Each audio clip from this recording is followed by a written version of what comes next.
परमात्मा की दिव्य रचना में माता पिता का महत्वपूर्ण स्थान है।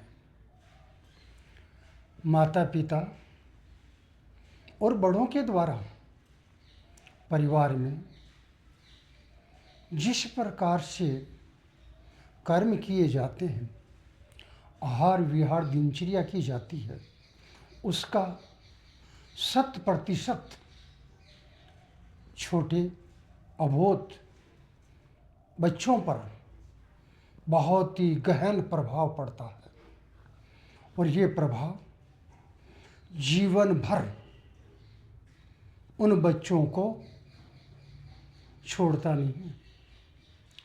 हम चाहते हैं हमारे बच्चे अच्छे हों, और अच्छे कैसे होंगे? जब हम उन बच्चों को अपने घर में, अपने परिसर में संस्कारपूर्ण आचरण नहीं दिखाएंगे तो बच्चे कैसे चलेंगे? माता पिता झगड़ा करते हैं तो बच्चे झगड़ा करना सीख जाते हैं। माता पिता गाली गलौज करते हैं तो बच्चे सीख जाते हैं। माता पिता तेज आवाज़ में दूसरों के साथ में वार्तालाप करते हैं, उसको भी बच्चे सीख जाते हैं। ये बच्चे बहुत ही अबोध हैं।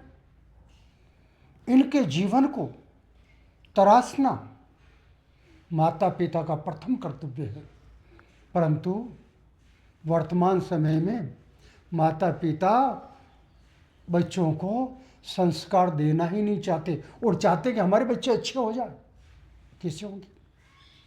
बच्चा जब माँ के घर में रहता है तब से शिक्षा लेना प्रारंभ करता है, और वो शिक्षा बहुत ही प्रभावशाली होती है।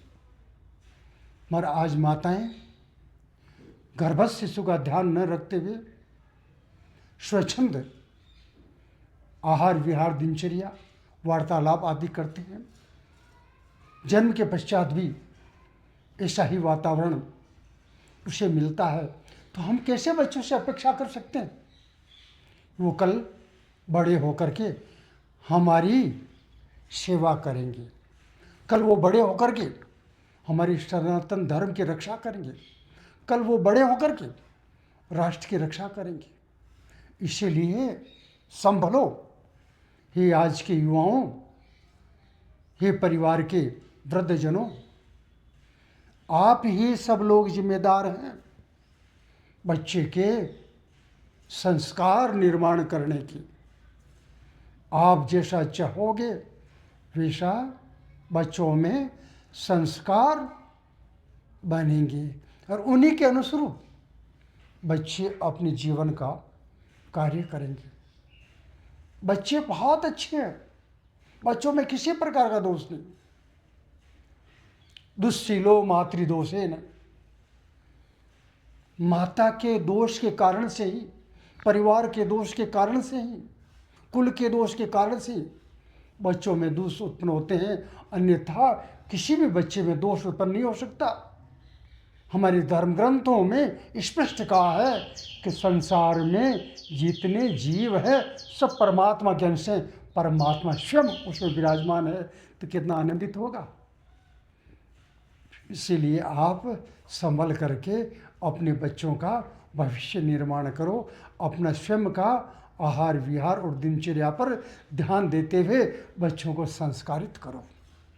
मैं आप सबसे अपील करता हूँ, आप हमारी सनातन संस्कृति के जो रखवाले हैं उनका सांगोपांग निर्माण करोगे।